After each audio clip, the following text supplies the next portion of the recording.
Okay, hi, good evening. Welcome everyone to tonight's webinar. This is session 2 in our course on tantrums. I hope I'm coming through to you loud and clear wherever you're joining us from tonight. In a second, I'll talk more about what we're going to cover tonight and where we're up to in the course. I can see everyone's quite active in the chat room already. We may have some people joining us tonight who didn't make it to the first session.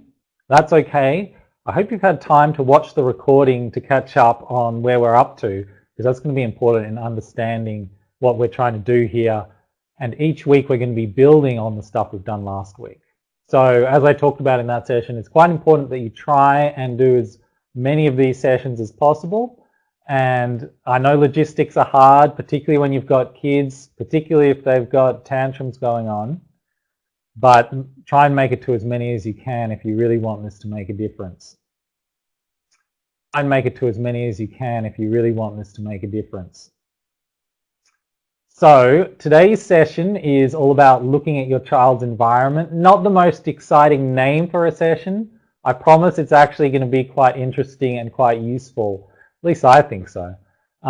It's going to be all about looking at some details to do with the purpose of behaviour and understanding why that behaviour is happening with your particular child. So we'll be building on some of those things we discussed in the first session. Now, throughout this process, we're gathering some feedback from you guys.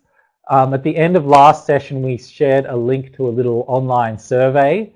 And so many of you were really helpful in filling that out for us. I really appreciate that. We got some excellent feedback. We got a lot of positive comments.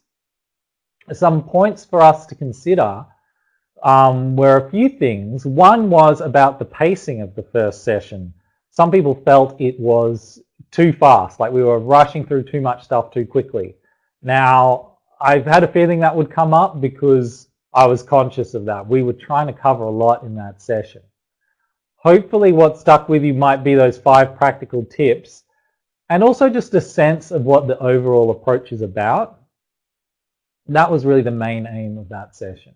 So don't be worried if you didn't pick it all up. You weren't expected to. We were moving through it pretty quickly. And in this session, we're going to be building on that. And in next sessions, we're going to be building on that. So we're going to have plenty more time to discuss this. Hope that makes sense to you. So before I go any further, I'd just like to do a few acknowledgements. First of all, the Victorian government has been very generous in funding this project, which is why we've been able to devote a lot of time and effort into developing it and bringing it to you for free. So that's wonderful. You don't have to be a Victorian resident to participate because the technology we're using allows a whole bunch of people to participate without it costing more. I'd also like to acknowledge the traditional owners of the land where we're meeting tonight, because we're spread all over the place, possibly even around the world. That will be different people depending on where you are. Where I am here in Melbourne, that's the Wurundjeri people, and I'd like to pay my respects to their elders past and present, and also acknowledge any Aboriginal or Torres Strait Islander people we may have joining us in the audience tonight. So thank you everyone for being here. If you're having problems with video, don't worry too much. Hopefully you can hear my voice. I won't be on video the whole time. And if you're having issues, I'll turn myself off in a minute and that might help. Now, as always, I put this slide in. We're talking about some pretty sensitive issues tonight, and for many of us, tantrums can be kind of get to us on a personal level, and our child's behavior can mean a lot to us. So if you do get this feeling of being extra concerned or upset during the session, I really encourage you to seek extra support. We've got some options on the screen for you there. I might run through them again at the end of the session. But as always, what we're giving you here is a general approach. If you've got kind of more challenges, you're going to need some individual advice where I suggest seeking some individual support from a behavior expert. Now we'll talk a little bit about the course. I won't spend too much on this because hopefully you're kind of on board with this already. And I don't want to take up too much of your time because I want to spend that on talking about the real content. But like we talked about last time, there's some different layers or levels to this course. We've already completed the first session, so well done guys, we get a big tick for that. But there's more sessions to this. So the first session we tried to cover off the whole thing. Then we're going to have another level. So this is level 2, where again we're going to cover the same content, but because we've got 3 sessions, we can go into a bit more detail. Tonight's one is the one on the left there, session number 2, and then next week we'll be moving through the other 2 sessions in this level. And then the final 3 sessions will be level 3, where you'll get even more opportunity to go into more detail, have more discussions. And because you'll have been doing this approach for a few weeks by then, we might have some data to go through. You can tell me how it's going. I can try and help you work out some of the barriers that might be getting in the way. So that's what the course looks like. As we're going through, feel free to comment on or ask questions about the structure of the course, where we're up to, what we're doing next, that kind of thing. I might be able to help you with that towards the end. So we'll move on from there. Now, let's kind of recap where we're up to, because we've done some good stuff already, and I want to check your understanding and what you might be working on at the moment. Because I want to reinforce, just listening to these webinars, it's not going to make too much difference to you. It might improve your knowledge, but there's a real practice element, and research has showed that that's super important, probably the most important part. So the boring stuff, you know, between sessions, doing some of these activities that we send around, like, so this week, or last week, we sent round that kind of series of tables to start plotting out some of the situations where you're getting the tantrum behavior. I encourage you to do that. So the 3 things that I think you might hopefully be kind of on board with so far are really 3 of the practical tips, the first 3 that we had last time. So all I've done on this slide is I've chopped up our poor lad from the slides last time and just copied them onto a new slide. So we've got 3 things there. The first one is working on a list of situations where tantrums happen. It's all about plotting it out and trying to develop our understanding of what the purpose might be on the basis of that. Step number 2, I hope you're thinking about some replacement behaviors. So we need something for your child to do instead. So this is where we're trying to encourage something positive that can take over from the tantrum. Then the third thing I hope we're on board with is trying to catch your child being good. Now I really want you to emphasize this and pour on the what do we call it, praise, labeled praise for your child doing the right thing. You might think you're doing this already, and that's great. Just try and step it up a notch. So you're kind of at least a few times a day looking out for, right, what can I catch my child doing good at the moment, or doing well, and picking it up and labeling it. Just because we want to tip the balance away from all the difficult behavior and having to struggle with your child, more towards, hey, we're getting somewhere, the child also feels like they're getting somewhere. All right, so I hope we're on board with that. We're going to be building on these ideas tonight. In particular, you know what, I'm going to turn off my video just for a sec, just so it maybe helps with people's bandwidth, and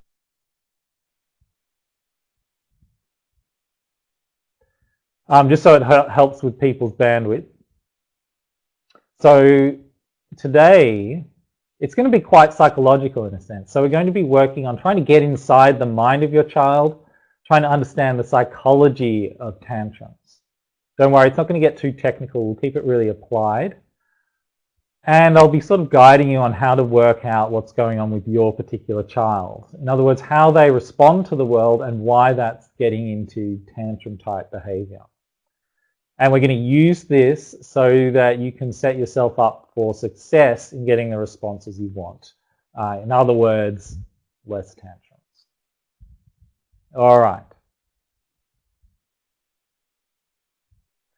So like I mentioned, we're going to be trying to get inside the child's mind, particularly your child's mind, because that's going to tell us how to be really effective with things like choosing a replacement behavior and using consequences for difficult behavior. All right, Now, I'll go through what we're going to cover tonight and then we'll tick them off as we go along. There's 5 things we want to cover. First is we want to discuss a little bit about the things that affect behaviour. So you'll need to know, right, what's a little bit about why does behaviour happen the way it does. Next, we're going to go into a bit more detail about purposes of behaviour. So we touched on that last week. I want to check that you understand that and kind of coach you a bit on applying that. Then we're going to talk about triggers and consequences. So I'm going to be discussing the time sequence of tantrums and giving you some tips about what to look for before and after the tantrum that's going to be powerful in changing the tantrum behavior. Next, we're going to talk about how you can change the environment to get a different response from your child. This is kind of really the whole basis of this approach, so it's super important. And finally, we're just going to have a little bit of a discussion of, once we've worked out the purpose, how can we make sure that your child is able to meet appropriate purposes or acceptable purposes effectively so that there's less need for tantrums in your life. All right. If we're having some issues with audio, I might just try fiddling for 1 second. So I'll just change one setting. I'm not sure if that'll help too much with audio. It might be bandwidth at your end. We'll see as we go along. So I hope that suits everyone. Let's kick off with our first section, which is things that affect behavior. So this is some background on how behavior happens. There's a couple of things we've got to discuss here, all right? It might take you back to high school or some study you've done in the past. You will have heard of these things before, but we're going to apply them to child behavior. So 2 things we need to discuss are genes and the environment. Now, when I mean environment, I'll explain that a bit more. I don't mean trees and rocks and water. What I really mean is everything that goes on around your child, everything that they kind of experience of the world. So these 2 things are crucial, genes and environment. We'll start off with genes. I don't know if you know what these are. That's kind of entered our general knowledge in society for many people, but they're kind of the code that is built into your cells that tells you kind of how to develop. It's a pretty rough explanation, I suppose. You could probably do a lot better than that yourselves. But the idea is genes are fixed from conception onwards. So when your child is in your womb, all their genetic material is already in there, half from the mum, or half from the biological mum, half from the biological dad. And it's fixed. There's nothing you can do about it from that point on. And that is going to play a role in your child's behavior, including tantrums. So that's worth bearing in mind. There's some stuff you can't change that's kind of built into your child. Now we'll move on to the environment. How is this relevant to behavior? There's a few elements that we need to consider. First, your child's physical surroundings will matter. The kind of room that they're in, the kind of street that you live on, the kind of school that they go to, just the physical nature of it can be particularly relevant also for kids who have additional needs, like autism spectrum disorder is a classic one where certain colors can stimulate them in a different way and cause issues there. So we'll consider physical surroundings.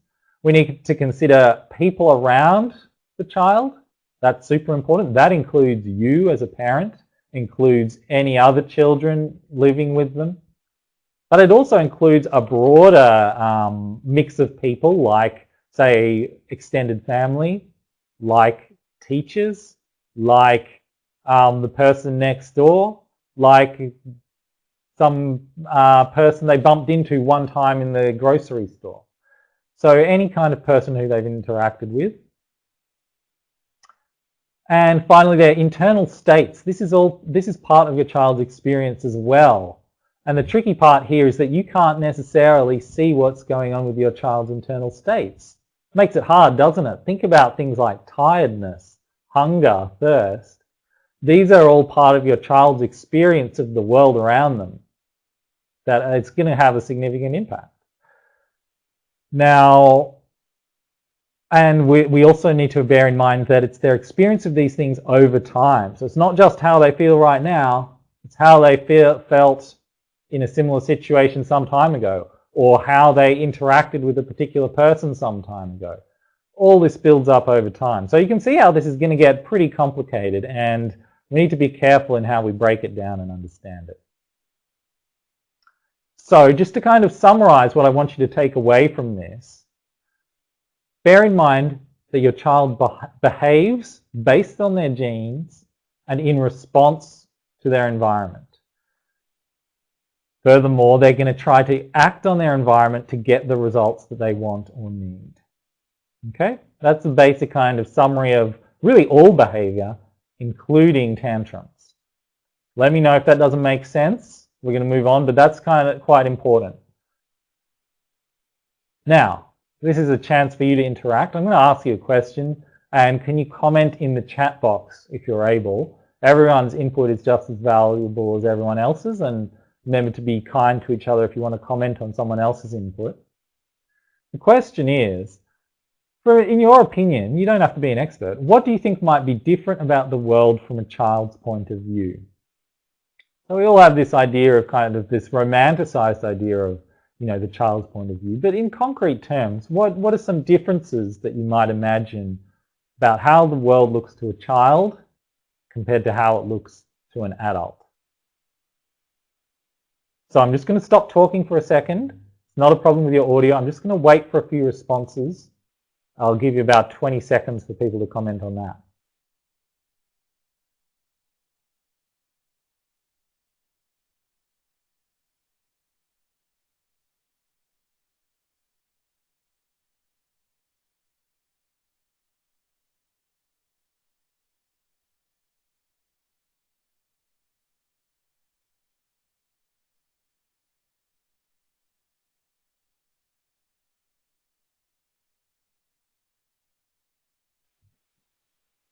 All right, feel free to keep commenting. Don't worry if you're slower than other people. Your comments are just as valid. I'm just going to pick out some of the ideas that you guys have had. And you're really onto some good stuff here. We've got ideas like the world looks bigger, it looks scarier. Then we've got some things about how you sort of interact with the world, like you might not understand things as well. Flavia had a great idea. You don't understand cause and effect as well. A few people have pointed out the idea that it might be overwhelming. Gee, it has this effect on you that's quite sort of emotional if you're a child, that it's I don't know what to do with this thing, I'm overwhelmed. You might feel insignificant. Melanie mentioned innocence, which I could take to mean you don't know so much about the world. There's things that you're just kind of innocent about. And there's a whole lot happening, stimulation. Great. These are all the kinds of ideas I hoped you guys would come up with. So many ideas, I won't get to all of them. All right, distractions, yes, good point. So you guys have already come up with great ideas how basically the world of a child is not the same as the world of an adult. One, things look quite different and there's a lot to learn about it. Two, you don't know so much about how to interact with it, how to get what you want from the world. And three, there's kind of this, you don't know how to regulate your own experience of the world, your own emotions. So there's this potential to get overwhelmed like people were talking about. So there's some of these important differences that we need to bear in mind. So let's use this now in our theory of why tantrums happen. All right. So we've got two things that we've got feeding in here. We've got kind of the world around us, and we've got what's going on in the child's head. Now, I don't want these pictures to be misleading. When psychologists talk about the child's world, we don't mean kind of this whole, the earth, or the whole of the physical world as an adult might think of it. We mean their local particular world. So it might be as small as a street. It might be as small as the house, or, you know, they might not have much experience of the outside world if they're very young. That's the world that I'm talking about. So it can be quite restricted. I'm just using the image of a world here for convenience sake. So our theory of tantrums is we've got these two things coming together. There's this world that the child's trying to live in and get what they want out of. And they're trying to do it with some of these challenges to do with thinking. They don't have the same thinking skills that an adult would. And emotion regulation. They don't have the same ability to cope when things don't go their way. You put this together and there's a lot of potential for frustration and feeling overwhelmed. Okay? That's our basic theory and about why tantrums happen. Tantrums being kind of an expression of this frustration and overwhelmed feeling. Okay? Let me know if you feel free to comment in the chat, and we might come back to it later. If you've got a different version of why tantrums happen or you want to add anything, that's fine, we can discuss that. Now, this leads us to a bit of an issue in terms of how we think about children and their behaviour. One common question or reaction we have to this kind of course is, why do we have to do all this talking about the environment? It seems like background. Why can't we just cut to the chase and say, my kid's having a tantrum, what do I do? Why can't a psychologist or someone tell me just what to do? I don't care about all this background stuff. The problem is that assumes that kids have cognitive and emotional skills that they typically don't. If you're really concentrating on like, right, I'm going to convince this kid or do something with this kid in the moment that's going to help them snap out of it or get through it or make a different choice, you might be making a kind of thinking error, which is we call the little adult assumption, which is sometimes we make the mistake of treating kids like they're little adults. We want to sort of reason with them, or we do too much bargaining or that kind of thing, which would work with an adult but doesn't with a kid. So really, we want to make sure we're using an approach that is developmentally appropriate. Now, if you're not sure what I mean by that, I encourage you to check out Raising Children Network. I'm sure you're all familiar with it, given that these sessions are kind of promoted mainly through Raising Children Network. If you're not familiar with child development, go check it out. There's lots of good information on there. You can check out child development at your child's particular age, and you can probably find out some more about, right, how does a child think at that age? What are some of their limitations that we need to bear in mind? So basically, we don't want to be making this little adult error in how we think about child behaviour. Just a comment about our facilitator tonight. So we've got Derek joining us again, who we had last week, and who will be kind of helping things move in the chat or answering little issues that you might have. So Derek's still here. Due to a technical issue, he's under a guest user account and he's got facilitator in capitals beforehand. Okay? So if you're wondering who that is, that's Derek, and you can interact with him just like the facilitator last week. All right, so we finished our discussion of things that affect behavior. We've got a pretty good understanding of why any sort of child behavior, including tantrums, tends to happen. Any questions about that? Let's go over it again at the end. There should be time for that. So let's move on now to the second topic, which is purposes of behavior. Now, we've covered this a bit last week, but I think we rushed it quite a bit. I think it's one of the key ideas in this course, so let's go through it in a bit more detail. Now, first off, just a note, let's make sure we're dealing with tantrums here and not other behavior. And you know, you can get, different people have different theories about what's the border between the two. Some people say, well, a tantrum is manipulative, other behavior is not. That tends to get a bit tricky because how do you really tell? I really get people to focus on, why is the behavior a problem? If it's causing you a problem, focus on that part of it. We don't have to worry too much about the other part of it. So if your child's crying or they're sad and it's not causing a big problem, you don't need to treat it as a tantrum. But if they're hitting you or they're yelling at you or they're swearing or they're not doing what they've asked or they're scaring people, or they're interrupting class or anything else like that, then you've got a problem, and that's what we want to focus on. So that's what I will use as the differentiation there. If it's not really causing a problem, maybe they're just sad and all they need is comfort. So focus on the bit that's causing the problems. So this is the slide we had last week about some of the purposes of behavior. We divided them into 6. Now, on left and right, we've got get something versus escape something from something. So something they want versus something they don't want. And each time it's an attention or an activity or a sensation. So they might want to get your attention by having a tantrum. They might want to get access to an activity. They might want to get a sensation like quench their thirst. They might want access to a beanbag. They might want to sleep in your bed. Or they might want to escape attention. They might want to get out of a certain activity like going to the shops. They might want to escape a sensation like getting dressed in a particular shirt that they don't like to go to church or school. Or they might want to not have a shower because they don't like the sensation. So this is kind of our ammunition, really.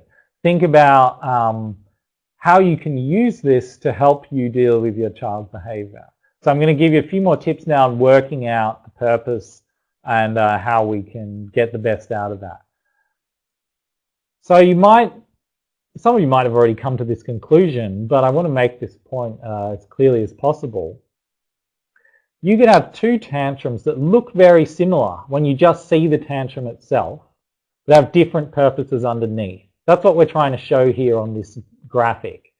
You see the girl on the left and the boy on the right. They're doing quite similar things. They kind of got their arms stiff and they're yelling and maybe crying. And we don't really know what the purpose of that behavior is, or I'm telling you, it could be quite different purposes. Maybe the girl on the left wants to have something different for dinner. The boy on the right is doing the exact same thing because he doesn't want to go to school in the morning. So don't fall into the trap of thinking, right, I know exactly what this purpose is just by looking at the behavior itself. Also, you could have quite different tantrums with the same purpose underneath it.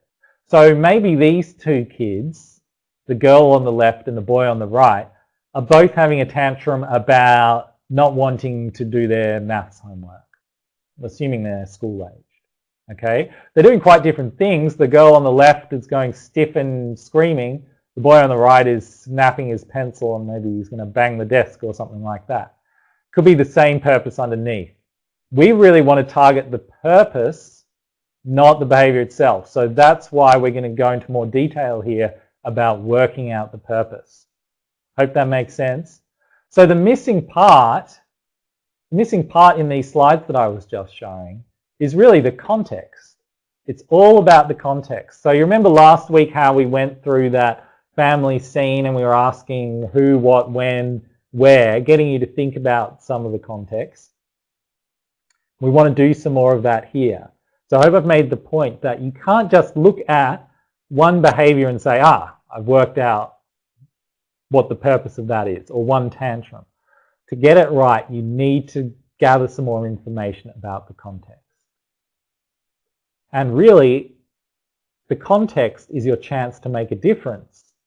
In the middle of the behavior, there's not that much you can do. Remember what we said about the little adult thinking error?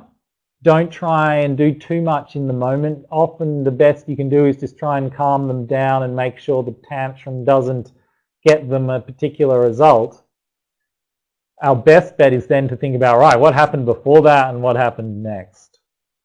So that's what we're going to move on to here. But first of all, some fun. We're going to get you having a go at this.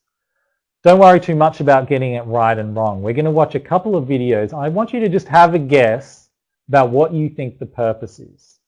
All right? If you've looked over, if you joined us last week or looked at the handout or just we've reviewed then the discussion of the purposes, just see if you can come up with one of those that applies, or come up with your own if they don't stick in your memory. All right? Don't worry too much about it. Just have a guess. make a suggestion, and there are actually a few different possible answers here, so don't worry about if you haven't got the same one as everyone else. So here's what's gonna happen in terms of what you'll see next. I'm going to make a video play, which should make it play on your device. Now, I don't know how well it's going to work on different devices. If it doesn't show up for you on your device, I apologize. I'll try and describe to you what happens, but bear with me. I'll stop talking for a couple of minutes, or at least about 30-something seconds as we go through the first video, and then if nothing doesn't work for you, just wait till I start talking again. All right, I hope that makes sense. So just a note on these videos, it's quite hard to find good videos of tantrums, by the way. These are actually taken from Super Nanny. I don't know if you've seen that TV show. I'm not endorsing the approach necessarily that's in Super Nanny. I just wanted some examples of tantrums. So you might recognize the kind of style of Super Nanny in these short clips, but just pay attention to what the child does. So here's the first one. Hopefully it'll come on for you now.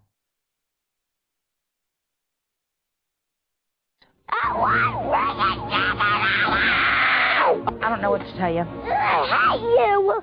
You know I'm starving to death. If you were starving to death, Kelsey, then you eat what was in there. When Kelsey didn't get her way with the food, it made me feel like a horrible mother because my 10-year-old is throwing such a huge fit. I'm starving. Why can't I have something to eat? You can have something to eat, but you've got to calm down and come in the kitchen and get it.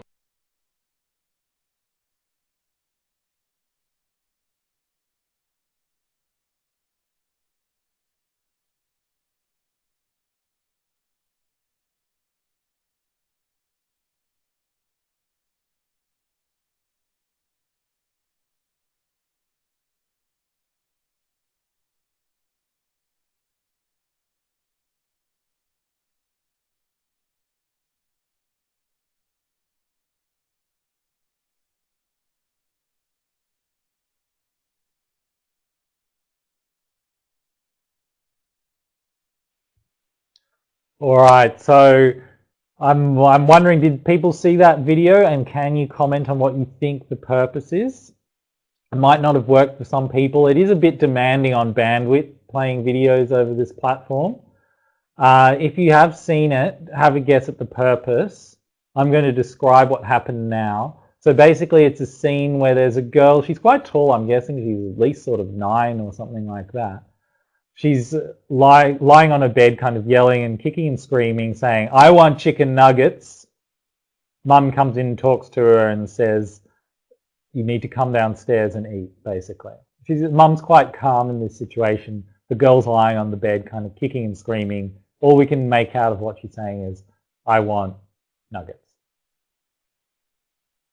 So get your comments in. I'll start discussing it and then we'll share another video. I really want you guys to practice this, by the way. Don't kind of rest on your laurels if you think you've already got it. You need to practice it in a few different situations, because if you're, you might understand already the purpose of your child's current tantrums. Maybe you'll get more difficult behavior in the future and you'll need to work out a different purpose. So I want to kind of give you a chance to practice and get some feedback. So a few comments on the purposes, quite a few different ideas. And like I mentioned, there are different possibilities. So Flavia suggested escape an activity, in particular bedtime.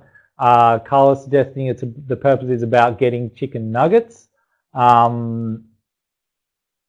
Purpose around getting an experience, getting an activity, trying to get her way.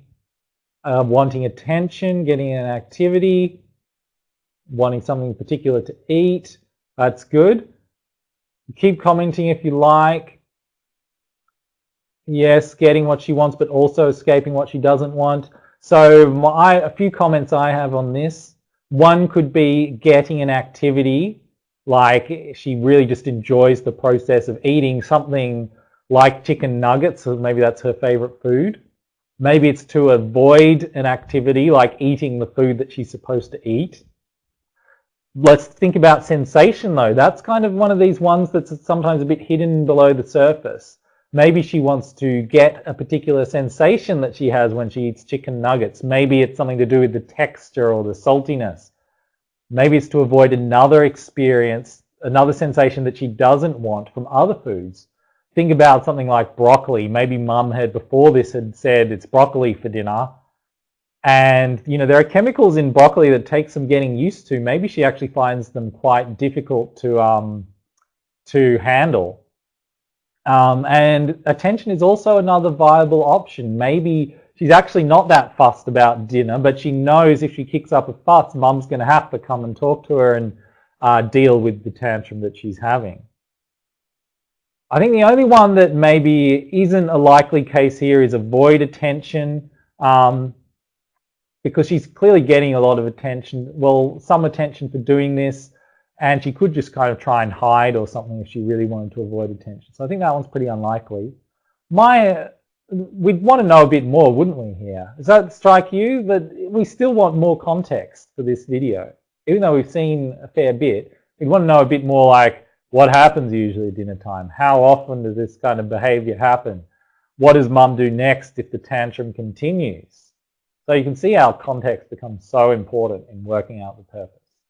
So thanks for participating in that. Let's just do another one quickly. I'll describe it again at the end.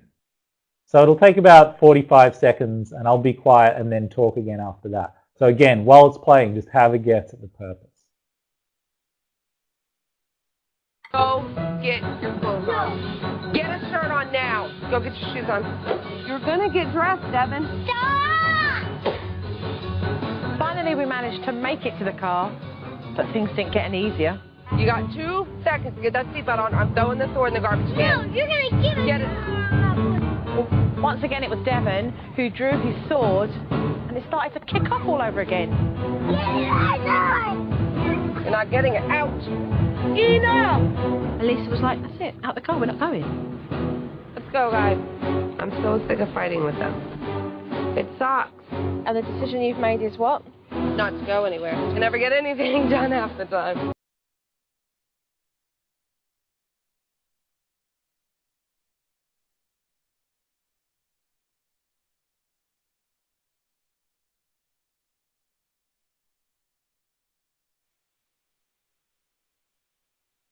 All right, thank you folks for commenting. I hope that's finished playing for most people. Interestingly, it didn't actually work that well for me this time. It was pretty hard to follow.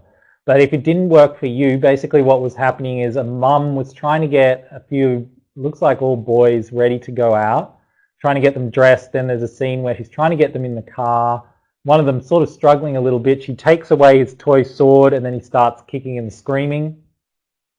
And then afterwards, she concludes that, well, we can't go where we were going to go. So everyone's got a few comments on this already. Thank you so much for your comments. A lot of the avoid stuff going on here, right? Trying to avoid an activity, like an obvious guess is going somewhere he doesn't want to go. And a big clue there for me is the impact that it has, the consequence. What happens immediately after the tantrum is that he does avoid the activity. So that's a big giveaway for us, isn't it? Another comment, Aline, I hope I'm pronouncing your name right. Your suggestion was maybe avoiding the sensation of getting dressed with the clothes at the beginning. That's a great possibility. And Charlie also had a suggestion around the sensation of the clothes, the escaping activity. Somewhat comments around attention, definitely a possibility. Comments around wanting to try and control the environment. Yes, exactly. We could say that's wanting to get an activity or a sensation. And the one we haven't talked about too much is what about the sword? Maybe he really likes the sword and he just wants to have access to the sword. Doesn't seem that likely to me because he does actually lose access to the sword. Probably avoiding going somewhere is a great bet here. But that's certainly not the only possibility. And as someone pointed out in chat, like Gabrielle, that the context is super important in this one as well. So let's go back to our slides and move on. Thank you for your comments there, and thank you for having a guess at that.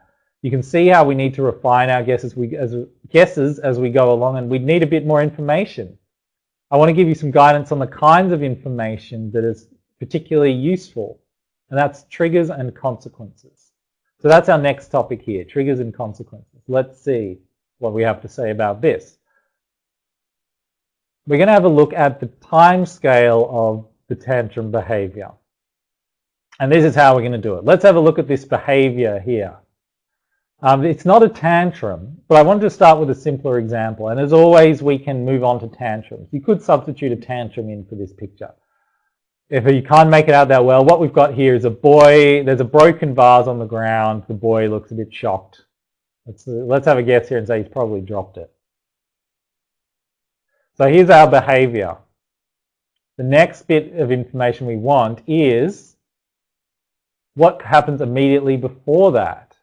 Remember with the girl and the chicken nuggets, we probably want to know, right, what did mum say about dinner? What normally happens in the lead up to dinner time? This we're going to call the trigger. You might have heard it called things like antecedent. There might be other names going around. We're going to call it the trigger here. That's just a convenient name for it. So the trigger that happens immediately before the behavior. And then we also want to know what happens immediately afterwards. Here we've got the mum coming in. It looks like she's coming and talking to the little boy about something about maybe being careful, or maybe he shouldn't have been touching the vase in the first place. And that's the consequence. Maybe she's yelling at him. It doesn't look like it. So we've got trigger, behavior, consequence. Before, after. All right? Now, a great idea is to use this in table form. Each time your child has a tantrum, try and list trigger and consequence. So you could do a different table, a bit like the one we sent around in the handout, but this time try and get some more detail in there around triggers and consequences. So you could have a different sort of table that looked a bit like this. The more you list, the more data you gather, the better you're going to be able to work out what the purpose of the behavior is. So that's the basics of triggers and consequences. We've moved through that pretty quick, but we're going to build on that here, okay? So just bear that in mind, before and after, trigger and consequence. So the key bit is like, right, how do we use this? We want to change the environment using these triggers and consequences to try and get less tantrums, basically. So we want to try and set up an environment where the tantrums are no longer necessary and they become irrelevant. So how are we going to do this? Well, the really important thing is we need to take a long-term approach. So the environment can influence tantrum behavior over time, right? Once the tantrums happen, there's not too much you can do about the trigger, is there? You might be able to work with the consequence if you're quick and you catch on and you've got a plan for it. But sometimes we're too late for that if we're not organized enough anyway, and the consequence, by 5 minutes after the tantrum, it's too late to influence the consequence much anyway. So it's all about the child's experience over time of interacting with the world and how that influences what they try and do in the future, right? So we really want to focus on the next time that trigger happens, what does the child do? Do they have a tantrum or do they not? So that's what we're working with here. So we're going to focus a lot of our attention here on the trigger and not just on the behavior itself. That's a common mistake that I see. Parents get very caught up on what do I do about the tantrum itself. I want to expand your attention to the trigger as well. So let's start there.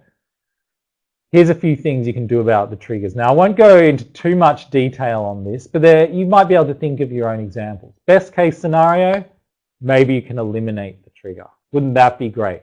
So if the trigger seems to be, right, the tantrum happens whenever we go shopping or we're getting in the car to go shopping, you could do your shopping online. Not saying that you necessarily should do that, but that would be an example of eliminating the trigger. So you could consider that. Another possibility might be reduce the trigger, right? Maybe you can't eliminate it altogether, but there's something you could do to make the trigger happen less often. So, for example, every time you ask your child to do something, they have this big reaction, no, I don't want to do it, start kicking, screaming. Maybe you can reduce the number of instructions somehow to just only the essentials until you get more good behavior happening. Again, not saying you should do that, but that's an option to consider. Then finally, maybe you can modify the trigger. So for example, maybe your child has a lot of tantrums when they feel like they want to play on the iPad. One tactic you could try might be putting the iPad out of sight. Or similarly, if it's wanting a particular food, move that to a higher shelf on the pantry so that they can't see it, so that it's not triggering their desire for that. So this is just some guidance. Again, I suggest you might want to come back to this, revisit it. I know it's a lot to kind of process as we're just kind of going through it in the session, but those are some ideas. Just focus on the trigger and say, right, is there anything I can do about this trigger? A good example, again, is if your child's overtired. It always seems to happen around bedtime or after they're tired from doing something else or they haven't had a nap. Maybe there's a way you can reduce that, get them to have a sleep first or get them to do something that's not so likely to trigger things for them. I know I've got some questions coming in. I just want to get through this and we might come back to them at the end. So next option is, what if we, sorry, I wanted to just make a point here. You might notice that you could say, well, what if this behavior on the left, picking up the vase, maybe that was the actual problem here. Maybe you shouldn't have been picking up the vase in the first place. So that could actually be our problem behavior here. And so we move back a step in time and say, right, what was the trigger for that? What happened here before that particular behavior? So we can move back in time and say, what was the trigger for the trigger, if you like? And that can be really useful as well. So we get what we might call a behavior chain. So all these triggers fitting together over time, you put them together and you've got a real recipe for disaster. So if you can get earlier in the chain, it can be more effective. So the trigger for the trigger.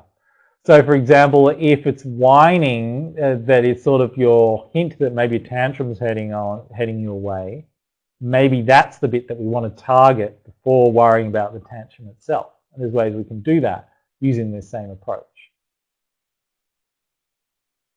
All right, finally, I'm going to move through this fairly quickly.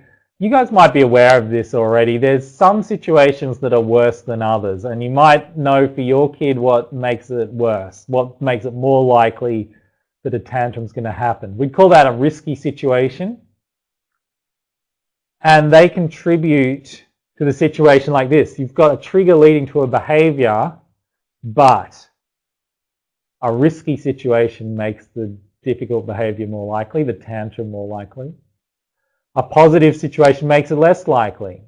Right? So that's a complicating factor. Think about whether the situation is sort of generally risky for your child or it's generally pretty positive. So here's some features of good positive situations that you might already be aware of. Familiar situations, more positive. Predictable, that's great. Structured, that's great. Planned, cool. Free of distractions or stimulation, great. All these are going to make a tantrum less likely to happen. I like to know, in what sort of miracle universe you get all of those at once, but you might think about how you can increase those. And of course, the risky situation is just the opposite of that. Unfamiliar, unpredictable, unstructured, unplanned, or lots of distractions and stimulation. So some things you might think about in trying to change this. The timing of things. Maybe if you're spending too long in an overstimulating environment, get out of there quicker. Maybe too long at the shopping centre is kind of asking for trouble. Maybe the physical environment could be something you could change. Maybe there's too many toys around and it's overstimulating. Maybe there's too much stuff to grab at or investigate. Or maybe not enough stuff to keep them engaged. That's where we get to the level of interest. Maybe they're so bored that we're kind of asking for it that they can't just sit there doing nothing for too long.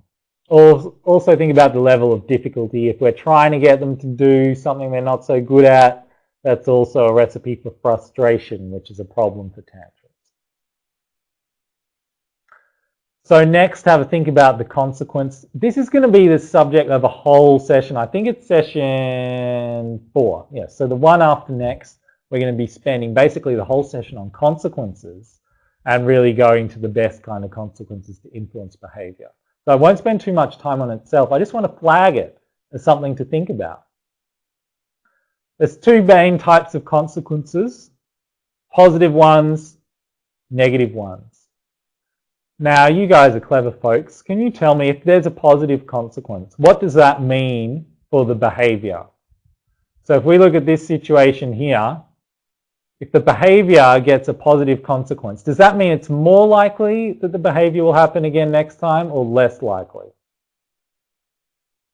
Can someone comment on that in the chat? I can see some people have already. Yes, exactly. Shelley's on the ball. Melanie. Hi, Grace, Flavia. Thank you so much for your comments. Lauren, yes, you're 100% right. Makes it more likely. So it's pretty simple breakdown, positive versus negative. A negative consequence or no consequence makes it less likely that that behavior will happen again next time. We had these ideas for positive consequences. I'm just flagging that again. Key ones are labeled praise and attention. They're pretty easy to do. They're the main ones I think you should focus on first. We'll revisit the others in a later session if you're having a lot of trouble shifting their behavior. So I won't go into those too much now. And some ideas just for negative or no consequences, which we're going to revisit later. Don't worry about these now. You might want to remove any kind of positive outcome, any kind of reward. You might consider using timeout, and I'm going to teach you how to do that the proper way in a later session, session number 4. Or you might want to just use ignoring them on purpose, okay? Just not giving it a response if you think this tantrum does not deserve my time. That's really effective.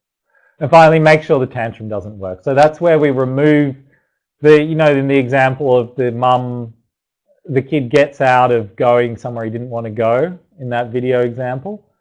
That's problematic because then the tantrum's kind of working. So once you identify the purpose, make sure as much as possible the tantrum does not achieve that purpose. All right, guys, we're on to the last one. We're probably running a little bit over time. I'm sorry about that. I wanted to get through this in 50 minutes and have more time for questions. So I'll just go through this one quite quickly. So basically, if we understand the purpose, you can see how that gives us a real opportunity to kind of circumvent or get around these tantrums by helping your child achieve the purpose, right? If it's an acceptable purpose. So remember how we had this slide last session about whether the purpose is acceptable? Either way, you want to encourage them to do something instead. If the purpose is acceptable, then hey, let's think about ways we can help them achieve that purpose even when a tantrum isn't on the cards. So if you think your child's having a lot of tantrums to get attention, gee, you better make sure they're getting a lot of attention or enough attention otherwise. Because if they are, it kind of removes the need for attention. So that, or similarly, if it's to escape attention, you'd better make sure they've got a way of escaping attention when it's appropriate if they're kind of overstimulated. So this was the example I wanted to go through, getting attention.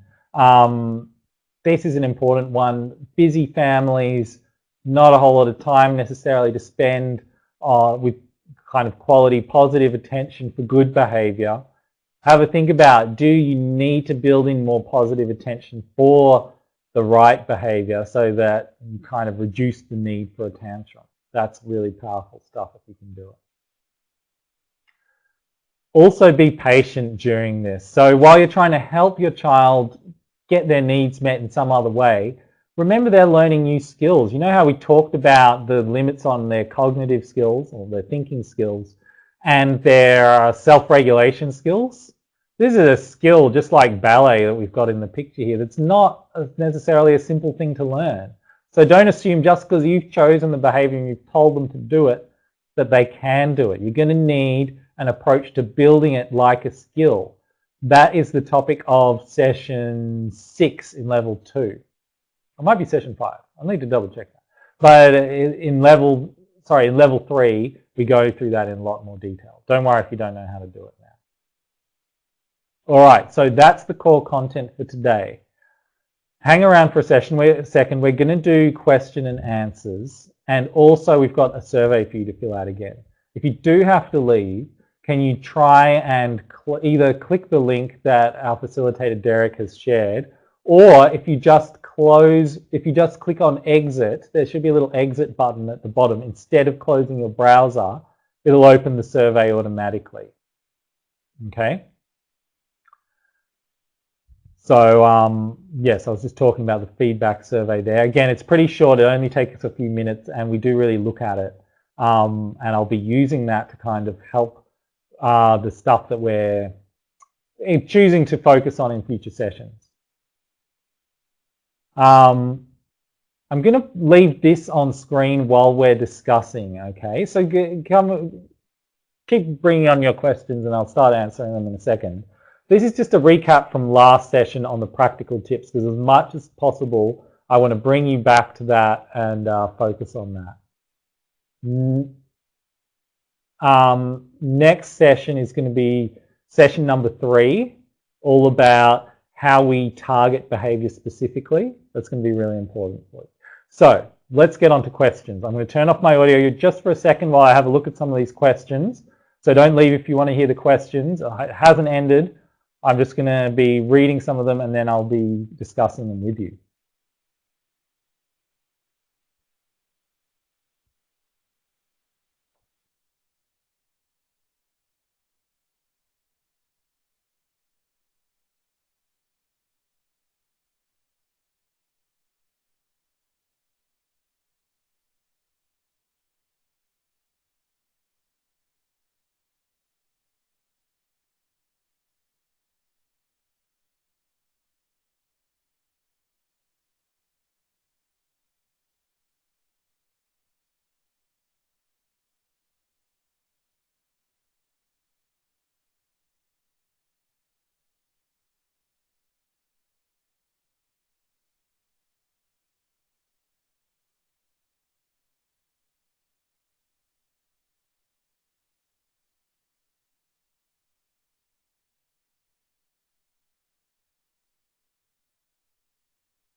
All right, thanks so much for your questions, folks. I'm going to go through a few of them now. I don't know if I'll get to everyone's. I'll try my best.